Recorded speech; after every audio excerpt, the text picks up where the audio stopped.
rahmatullah. Sunana dai da farko Salisu Idris. Ni ne chairman na kasuwa Kafancan Market Trader Association. Da farko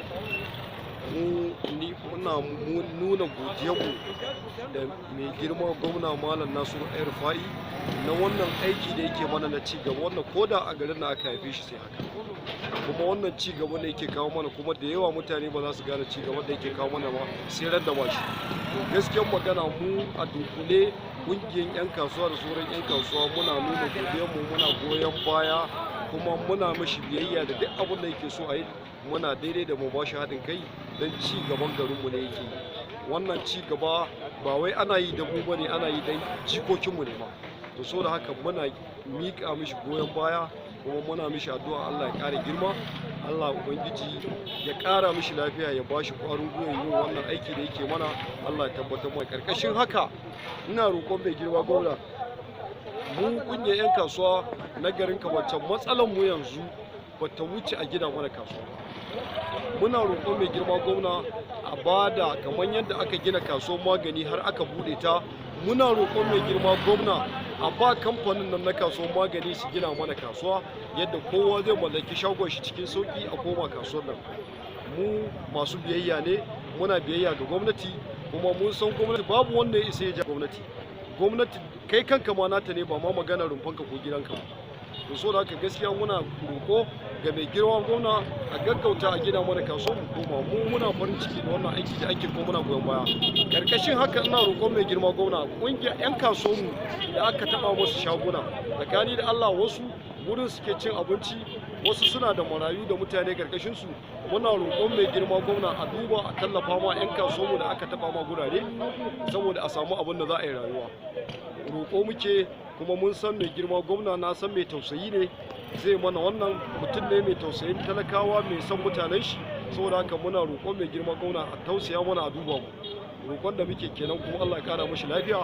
Mun gode, Allah saka da. Ba za ka iya sa mana adadin shaguna ko 'yan kasuwan da abin ya shafa? Yanzu dai a wannan shaguna da wannan abin ya shafa, yanzu akalla za mu iya samu shaguna da suka kai kamar 100 da wani abu. Tunda bayan nan ma yanzu akwai layin su ma yanzu an zo za a gyara guraren, so akalla za su kai kamar shago 100 wanda muke da su a nan kasuwa, banda wanda suke gefe. Sunana Bala Nuhu daga nan garin Kafancan, Zaria Street. To farko dai gaskiya abin da zan ce, ba abin da zan ce sai inna lillahi wa inna ilaihi raji'un. Ga Allah muka fito, ga Allah muka dogara, kuma ga Allah gare shi kuma za mu koma. Dalili kuwa shine wannan babban bala'i ne da ya faru gaskiya a tattare da mu.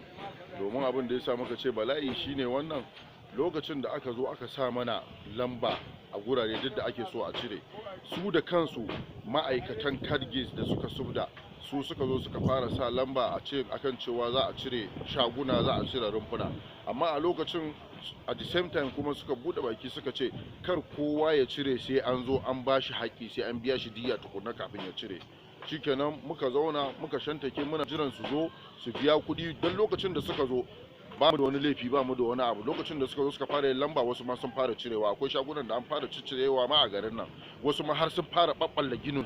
Sai aka zo aka ce a ku daina, ai ba za a balle ba, wanda ya balle ba zai samu kuɗi ba. Shi yasa sai mutane sai suka tsaya da ballewan, su ma da kansu ma kasubdan suka ce kar kowa fa, ba su ce kowa ya cire gurin shi ba sai ya samu kuɗi tukunna, sai ya ji alert. Sun karɓa numban waya, sun karɓa account number na kowa da kowa za a kira shi, sai ya ji alert kafin mutum ya cire shago. To kawai muna zaune ba zato ba tsammani, kawai sai gashi sun shigo, sun zo sun fara rubuta notice akan cewa wai kwana 2 a balle. Muka ce to yaya hazancen haka? To dai a hakan ma dai ba da yawan da dai ya dai a hakan dai gashi nan dai ana ta cirewa.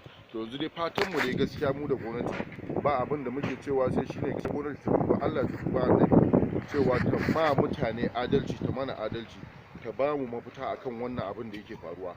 Ga kasuwa nan, kamata yayi a ce tunda gwamnati ta san za ta yi haka, to ta tabbatar da cewa sai ta gina kasuwa tukunna kafin ta zo ta tayar da mutane a shagunansu. Amma ba kasuwa yanzu, duka an zo an tayar da mutane a shaguna, ba kasuwanci. To gaskiya wannan mu ba mu san halin da gwamnati take so ta gama a ciki ba. To ku kanmu kuma da gwamnati, cewa gwamnati lalle ta dauki mataki na gawa, neman kasuwa inda za mu koma, kowa da kowa ya koma ya je kafa rumfan shi, ya fara sana'ar shi kafin a san kuma yadda ake.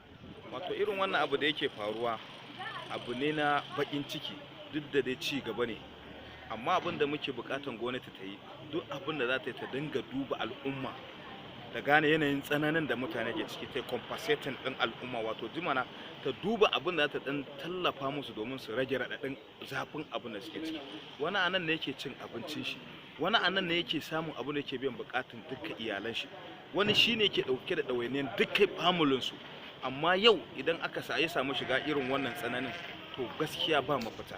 Gwamnatin na kiran ki da ki tausaya ma al'umma ta ko ina, saboda dama abin da kika daura kai shine adalci, kuma kin ce za ki duba ki adalci.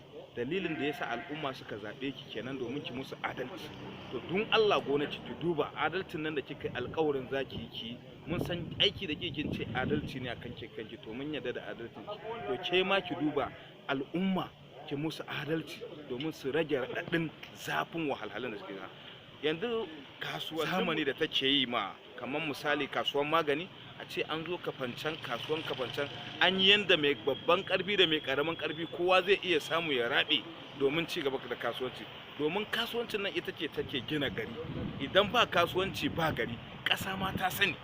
Idan ba kasuwanci ba ƙasa, ana hulɗa na hada-hadan kasuwanci tsakanin ƙasashe da ƙasashe, kaga shi yake zaunar da ƙasashen kenan. To gwamnati ta duba cewa talaka abin da ya zo daga shine kasuwanci, ba aikin gwamnati yake ba, kuma na tabbatar da aikin gwamnati ma yayi karanci, ba aikin gwamnati. To tunda ana kasuwanci, gwamnati taimaka ma al'umma su dinga kasuwanci daidai gwargwado. Mun gode. Muna